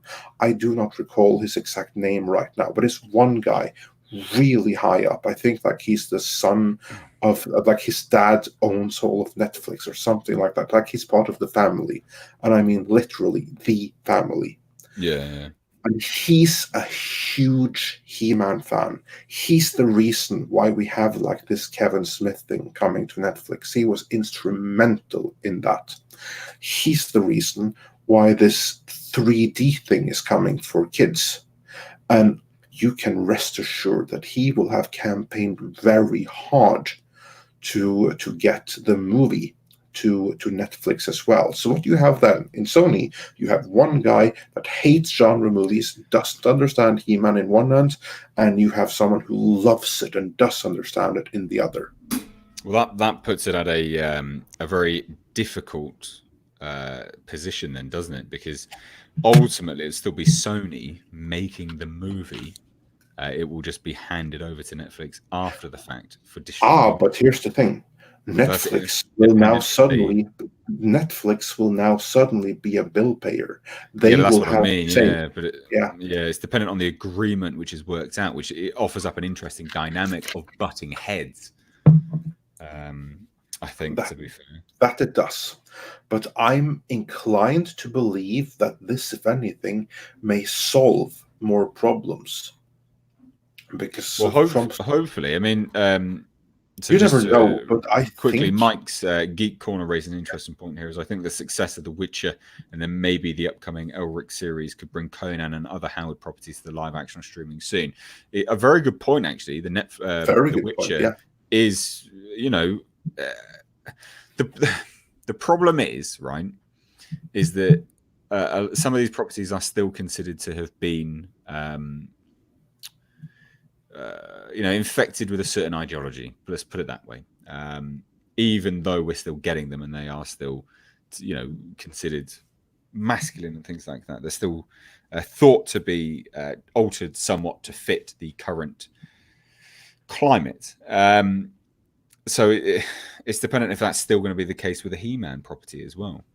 And Panels and Borders, thank you so much for the super chat. I've been waiting for a new He-Man film for over 10 years. Yeah, I mean, you and everyone else that's a massive fan of He-Man. I mean, it's something which absolutely, deserves to be on the big screen. There's the topic of Red Sonja had been throwing this out in the chat. We need a Red Sonja film and things like that. And we were going to be getting that, weren't we? We were, yeah. But that was with what was the guy's name? Is the dog Bryan Singer? Bryan Singer. And now that's fallen into complete. I mean, it's done now. That's not going anywhere. And I think, interestingly enough, is like how it's going to come back, though. Oh, it was going to. But then, what do you do with it? What do you do with it? Because ultimately, like, it doesn't fit. I think that Red Sonja would be massively empowering for women. I think, even in the format that it is, regardless of what she wears, who cares? That's still empowering to women, I think. But then you'll also have the raging misandrist that will look at that and go, "No, it's not feminine enough," or "No, it doesn't fit the misandrist vibe enough." But I don't see anything wrong with it as is. But maybe that's from my misogynistic ways. Who knows? Yeah, but I agree. I think that with Red Sonja in the right hands, with the right cast, you can do incredible things.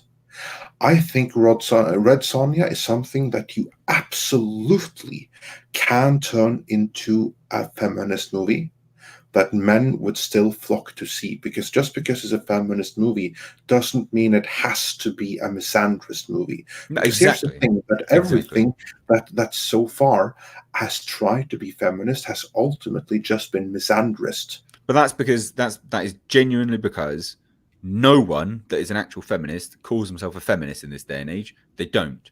The only feminists that are now that call themselves feminists are just out and out misandrists. So when you're building something to cater for them, it fits that narrative. It fits a misandrist vibe as opposed to just a normal, we're just looking to, a bit of female empowerment. Remember, these are the same people, ladies and gents. If you've got a massive issue with what I'm saying, these are the same people that had a huge issue with the way Alita Battle Angel turned out, because she, the female character, wanted her tits to be a bit bigger in the film. That was apparently misogynistic. What? How? It's a woman that has control over her own body. She wanted bigger tits. Well, fucking lo and behold, who cares? What's wrong with that? Exactly. So when we're talking about the misandrist vibe and the feminist vibe and things like this, these are not women that actually like. These are women that, generally speaking, will probably hate themselves. And they see anything else like that to be a huge threat, and they would see Red Sonja to be a huge threat. Because it tells people that you can be sexy, wear absolutely nothing, and go about like a badass. They would find that to be hugely threatening. And all you need then is you need to have the right actress to portray Red Sonja, someone that can bring their own real life persona into the character and then be completely believable on screen. You have a couple of people like that I have never seen being mentioned in conjunction with Red Sonja, which I think is sad. I like see some people mention Ruby Rose and stuff, and no, you can't have it. No. Mr. H, who would you cast as Red Sonja? That's not something which I in really this day and age. In this day and age, yeah. So not someone who would have been right 10 or 15 years ago, but right now. Well, it doesn't have the hair, but I really liked it. I keep talking about this film. You're all going to hate me. You know what I'm going to say as well. I really like Samara Weaving in Ready or Not. Because she had sass. She was epic. I thought she was great. I'd happily have... she's not got red hair. You know, she doesn't fit that kind of vibe, but Samara Weaving is really, really cool. She had that believable sassiness to her. As someone's thrown in Karen Gillian, not bad as well. Yeah, no, she's a popular choice. Not the one I would have picked, but all good choices. Well, who would you pick then? Going back to what I said about like feminist Red Sonja and stuff like that, there is actually one who's a former Disney girl who I think would have been great for Red Sonja. Like the best they could possibly get. Who are you going to say? I fucking know you're going to say. Who are you going to say? Bella Thorne. No, get off my stream, bro. No. I'm serious. I think that she would have she could be a great Red Sonja. Yeah, all right, yeah, fine. Look at her. Look at her, what she looks like right now. Yeah, no, I don't deny it. Yeah. It's so far left field that you don't see it, but you take her real life personality and everything like that. I think you are right. You are right. She's everything that you could ever want, and she could do all the feminist a solid one by putting some of her own quirks into the movie. Take that with her. Well, she would have to go to the gym though, like, you know, to a certain degree. Oh yeah, certainly. But there's nothing preventing her from going to the gym to a certain degree to bring everything else that she does in real life and have that in the movie. Yeah. No. All right. Yeah. All right. Yeah. I can give you. Yeah. You see what I'm saying, right? Yeah. No, I do. Now when you've had like a minute or two to think about it. No, I do. I can see that. Another, I don't know. I don't think she'd fit it now. Maybe a good few years ago she would have been fine. The actress that you said, Noomi Rapace, wouldn't have been bad a few years back. Not now, though. No, it's not for Red Sonja. No, I wouldn't have minded it a few years ago. But not now. Not now. A few years ago, yeah. I think so, anyway. But all right, yeah, okay. I can see Bella Thorne. I don't think there's anyone else really, is there, to be fair? No, not to me. I can't think of a single one. But I think that if you do it right, well, any movie can be great if you do it right. But Red Sonja maybe more than many others because of the inherent political thing that's specific to it. Is more dependent on having the right cast. I think. Someone said Gina Carano. No, I don't think so. The build isn't right. No, Robert Green says Gina Carano is fantastic. I really like Gina Carano now. She's been absolutely epic in The Mandalorian, and I know you've enjoyed her in The Mandalorian. Absolutely. Like I have. Yeah, she was great. But definitely not for Red Sonja. No. Disagree, but I can see the mindset for sure. That's all I'm saying. But let's try to take things back to He-Man, because that's kind of what we're talking about. So let's just assume for a moment then that He-Man actually is going to Netflix, which is the speculation. Probably. I think it's the likely outcome, but it's not they've been building to this for some time, haven't they? They have. What do you think is going to happen? Like, how do you think we're going to know? Do you think it's just going to be like this random announcement, or do you think there's going to be like a big reveal with cast and release date and everything? Well, look, the thing is, the Hollywood Reporter have been the people that have been having the scoops on the whole He-Man Netflix business, right? They are the ones which have been breaking the news. They're the ones which broke this current news. The reporter was a Hollywood Reporter guy, I believe, off the top of my head. I'm fairly certain I'm right on that, 99% Yeah, certain. yeah, I will believe. I think it's probably going to be drip fed to them, but it'll be drip fed to them with a cast, with potentially a poster, much in the same way that they have been recently with these the cartoons. And I think that will be the announcement, because it'll be a case of, hey, look, here's the cast. You might not like them, but hey, here's them on a poster. They look epic.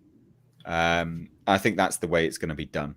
This is not a property which you just drop in, because I don't think anyone's, people have been following this. People want to know, and Netflix will know that. I don't think they're going to want to just drop it and go, hey, look, here's the He-Man film. There you go, enjoy. They're going to want some build up, and I think that they know that they will have that if they get people to talk about it. yeah. Funny comment. Ziploc said in the comments, they might as well just make it animated like the Castlevania series. That would probably be the best option for now. But they're doing that too. That's the funny thing. Like the He-Man Revelation series is actually from the people that did the Castlevania series, which is awesome beyond words. Yeah, as for me, I also think that the movie right now, when it shifts from Sony to Netflix, Netflix are going to have a say in it. When they have a say, I think it's going to be rewrites. There's going to be changes. There may be a change in directors, although that is not certain. Who's on there now? Who's the Nee brothers, Adam and what's his face, other also Nee. They've been attached for like the last year and a half. They're the final ones at Sony, and they're on the most recent incarnation, and they are technically still attached to the movie. So until we hear otherwise, they are still the directors. But I think in moving to Netflix, that could change, as could other aspects of it, including... They've not really done much, have they, to be fair? No, they haven't. So they must have some reels or something unreleased or something to really impress. But apparently Adam Nee is a huge fan, from what I gather, although I only have his word for it. Yeah, the lack of work is somewhat concerning. Not massively, mind you, not massively. In fact, one of them has done more acting than he's done directing. Actors director, that doesn't need to be our problem. Adam Nee has done more acting than he has directing, which is not a bad thing. So that's interesting. That's really, really interesting. So what do you think will happen? Do you think that they will completely rewrite it? Because the original script was done by David Goyer, the Hollywood pen prostitute, and then it was reworked by Matt Holloway. I think it would be rewritten again. Yes, I don't think it would be completely thrown out, because the most recent rewrite, Mattel Studios themselves, because Mattel are now doing their own movies, granted in conjunction with other studios, but they're still doing movies now, so they have a greater creative say, and they had input over the most recent remake for the Sony movie. I think that they're not going to throw the script out because of that, but that Netflix are going to want adjustments. And because Netflix and Mattel are already working together on the animated series, because that's a Netflix and Mattel co-production. Well, I'll tell you what is interesting and gives me a glimmer of hope, right, for the script currently in use, is Matt Holloway did some rewrites on it. He's probably got one of the most up-to-date credits on it. Do you know what he wrote before? Yeah, I went through it in a Punisher video. Warzone. Oh yeah. Okay, excellent. But he then also did Transformers: The Last Night, Men in Black International, Morbius. How many writers were attached to those things? Well, Punisher Warzone is him. He wrote it. That's him. It's written by him. There was nothing wrong with the script for Punisher Warzone. No. It was good. It was absolutely fine. Yeah. There are some other credits on there, but it's written by, it's him. So I would imagine like Nick Santora. He's a producer predominantly. So that's probably how he had writing credits on Punisher Warzone, along with Art Markham. And Matt Holloway, he's also work together. Yeah, well, this is the thing. So yeah, he's also had writing credits on the other products which Matt Holloway has worked on. So I would imagine that he's again just a chap which they bounce some ideas off of. But looking at Nick Santora is mainly a producer.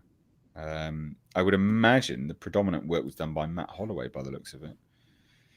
But like, yeah, I mean, if it's just between Art Markham and Matt Holloway who did Punisher Warzone, that's not a bad base to build off. A good He-Man These product. would have been the people that Mattel brought into the fray, so that's their rewrite. Well, that's not bad. But I still think that in moving from Sony to Netflix, there's going to be more work on it. Not substantial work, but some tweaks here and there.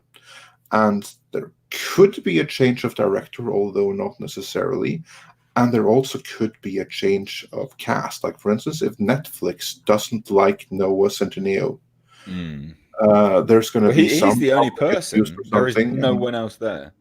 Yeah, and if he's the wrong guy... Yeah, I don't think he's the dude for it. He's not gonna have the gravitas. He can't do double duty. He just can't. I've never seen him perform, so I'm not going to talk about his. Well, I'm just doing it from the He-Man perspective. But he certainly doesn't have the look. No, not at all. Not at all. Well, it's interesting. I mean, who do you think is the best people for the job? Who do you think Netflix would get? Who do you think Mattel would get? Do they have anyone that's their favorite? I mean, this is something that's uncharted territory for me. I'm not particularly Netflix mean or hey. Well, of course, we haven't seen them in action yet. But what I do know is that Netflix fought hard to make that animated thing. That's entirely because of this one guy in Netflix that this He-Man revival series is happening. Netflix was the prime engine that got that happening. And Netflix were the ones that got this He-Man 3D thing happening. It wasn't there before. That was by Netflix initiative. Yeah. So you have someone in Netflix who is genuinely a fan. Yeah, I know that Netflix, they have some really, really bad original stuff, but this, when you have someone that's really passionate and wants to get it right, and working alongside Mattel as well, and working alongside Mattel, and apparently they have a great working relationship with the animated series He-Man Revelations. If they're able to carry that into the big screen, all of the big screen is still going to be a Netflix screen, but if they're able to do that in feature film as well, I think that's probably the best for He-Man. And I am very willing to forgo seeing He-Man in IMAX and seeing it directly on my big screen TV instead, if that means getting a better movie, or hell, even better yet, a miniseries. Maybe it'll be restructured into a miniseries. That would be even better. But then won't that bloat the budget and then potentially water it down? We'll remember that as well. Not necessarily. Not necessarily. That depends on how many. Like, for instance, in a movie that's like 2 hours long, you have to have like an action sequence every 10 minutes and this huge set piece towards the end and everything. With a miniseries, it's going to be about the same budget, but then you already have the sets.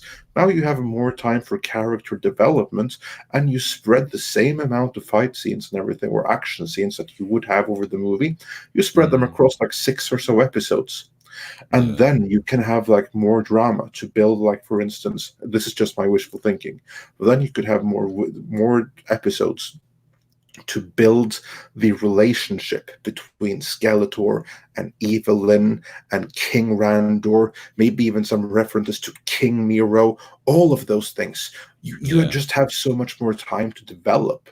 So I think that's absolutely the best thing. Like, and now that I gave myself the idea, I actually want it to be a miniseries rather than a movie. Well, there's the high potential. There is that high potential. Yeah. Damien's written something very interesting, actually.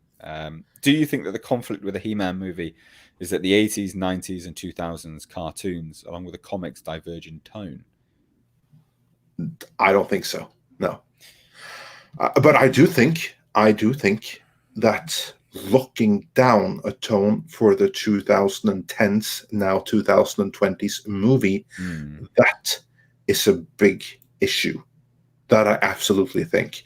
But I don't think that the divergence between the three earlier cartoons had anything to do with that. What I do think, though, is that Masters of the Universe Revelations, the upcoming animated series spearheaded by Kevin Smith, that this could very well be indicative of the tone that they're going with. Because although they're going to do it the style of the original, tonally they're going to have to reinvent it. And I would not be surprised if the movie takes a cue from that, the eventual movie. Well, yeah, because it's supposed to be resolving unresolved plot threads and things like that. Basically, it's a continuation. There are a couple of those. It's them. It's a way of them saying it's a continuation, but it's not a continuation, so to speak. So it's supposed to be a sequel to the original, which will make it very interesting to see, especially if they keep up with that tone as well. To be fair, or whether they update it or make it a little tone, bit I think, is darker. going to be very, very different. But visually, I think it will. At least this, and I'm just going by what they said. But visually, I think it's going to be updated, but recognizably the same, and very, very cool for it. At least that's what I'm hoping. Well, yeah, one can hope to be. Yeah, one can absolutely hope. Like it can end up complete disaster. We don't know. I'm hopeful, and maybe my hope is misplaced. But until we see that it is, all I have to go on is enthusiasm. And the Netflix guy in charge of all things He-Man over there, he has the kind of enthusiasm for it that I haven't seen anywhere else other than Kevin Feige. Well, if only he bloody got Conan then, for God's sake. Like, the guy who owns Conan is not really doing anything with it currently. He's been making. He's trying. The problem is that the rights to make some stupid bloody game that I mean, it might be a very good game, I'm sure, but they haven't really done anything else, have they? Because even with respect to Arnold Schwarzenegger and the King Conan thing, he came out and said it's all to do with the guy who's got the rights. No, that's actually misleading. Or is that a misdirect, is it? That's a convenient misdirect. Yeah, well, scapegoat, I guess you could say. Scapegoat. If Arnold Schwarzenegger had a studio behind him that were willing to put up for the money to make the movie, the rights would be coming like that. Yeah. Because here's the thing, a Legend of Conan, that movie was in development for years under Universal. Then Universal actually had the movie rights. They had Conan, and they had the intention of making the movie. They just wanted to see how Terminator Sega Genesis would perform, to see if Schwarzenegger still had the necessary star power to pull it off, because they were a little bit nervous about investing 150 million into a Conan movie. They had the money on hand. They were ready and waiting to press the green light when Terminator Sega Genesis opened, and bombed. When it did, no, I love it. That's brilliant. They pulled the plug. They pulled the plug, and when they did, they made it known to the guy who owns the Conan rights that we will not be pursuing this, so therefore we are not interested in paying you $1 million a year just to retain the rights. So here you are. And since then, Schwarzenegger has still said, I still want to make the movie. Then the guy who owns the rights, that's Fredrik Malmberg, that's his name, has told Schwarzenegger, yeah, sure, you can have the rights if you can give me a studio that's willing to put up the money as well. Then you'll have the Yeah. rights.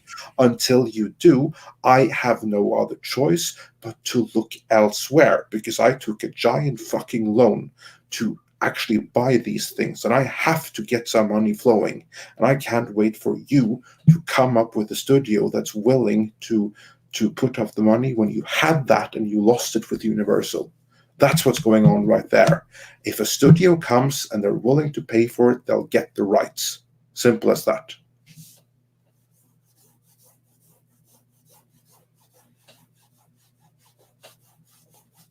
And that's how that is. Well, I'm back. Don't know what happened there. Yeah, I was wondering, did we lose Mr. H? Honestly, it said check your internet connection, and it's like, well, it works. So what the fuck happened there? Sorry, guys. Super odd. Sorry, ladies and gents. Anyway, it happened while I was ranting, so good time for it. Well, anyway, I've still got this chat highlighted here. Andre, are you talking about Rob David at Mattel? Apparently, that guy is the driving force propelling He-Man forward. Is that? He's at Mattel, but there's one at Netflix too. I do not recall his name, but basically, you have like one guy at Mattel and one guy at Netflix. I guess both of them kind of passion. They're super excited about it. They're super passionate, and the two together are the ones that are driving this. One is driving it in the Mattel end, and the other is driving it in the Netflix end. And from what I gather, I don't know this for a fact, but from what I gather, they have a great working relationship. There's not too much disagreement on where to take it. And that leads me to think that Netflix, although they have a mixed result in other things, for He-Man, they're the right fit. Well, I mean, it seems to be for them to have greenlit 2 animated series, unlinked, right? Then they're not connected. No, they're not. They're very clearly right. You know, they're clearly working together to build the brand in and unto itself, which is a huge risk for both parties. So they must have a really good relationship together to be able to do that, but then also a lot of passion behind it. Absolutely, would have to be. It's just a shame, really, isn't it? I mean, I don't know. I'm a little bit happier that having this discussion. It's good to speak to someone who's a little bit more positive about He-Man going to Netflix. Like for me, I'm just sad that if He-Man goes to Netflix for a movie, that studios won't stand up and go, yes, we're going to do it now. We're going to do it with other things. Because I do feel that people view studios do view Netflix as a dumping ground. And they may even still reflect, negatively on, they still may view He-Man going to Netflix on a negative level as the people don't want it. Because we're not seeing the thing is, right, we could look at, say, The Witcher, for instance, right? That's, come out now and is massively successful. In fact, it was one of Netflix's most streamed products recently. I think which I personally find unbelievable. That's me. Yeah, I mean, I've got my problems with The Witcher, but it's come out but we're not seeing the kickback of things being announced off the back end of it, are we? Do you see what I mean? So I still feel that He-Man going to Netflix could still not see a rise of sword and sorcery products on the mainstream, which is a shame, I think. I think it's going to take more time because the thing when something is a hit on Netflix, it's not as visible. It's not as visible as a movie opening to 150 million or something like that. But it's going to motivate Netflix and other streamers to show that there's a market for this, and then suddenly, then you get your Elric, then maybe you'll get your Golden Axe. I mean, Sega are like wanting to launch their own productions now, and Oh, it'd be so Ultrasonic, good. they're gonna Golden launch something else. Axe, yes. Yes, Oh, imagine give like, me some Golden Axe. yeah, imagine Seriously. for instance that Amazon decides that Oh. Netflix, they really seem to have things going Well, with this Amazon's new an thing, and interesting one because they're doing the Lord of the Rings prequel. yeah, So that could very and also you got to remember, Amazon are no stranger to going right. Okay, let's take something which is popular and just go all out R rated. The Boys, anyone? Superheroes? yeah, That's a fantastic show. So exactly. Amazon's a good one. Amazon could very well come in and clean up on something like that. Apart from what they did with Conan, which I shall never ever forgive them for. I don't. What is this? Has this flown under the After, wayside for me again? oh yeah, so you haven't thought about this.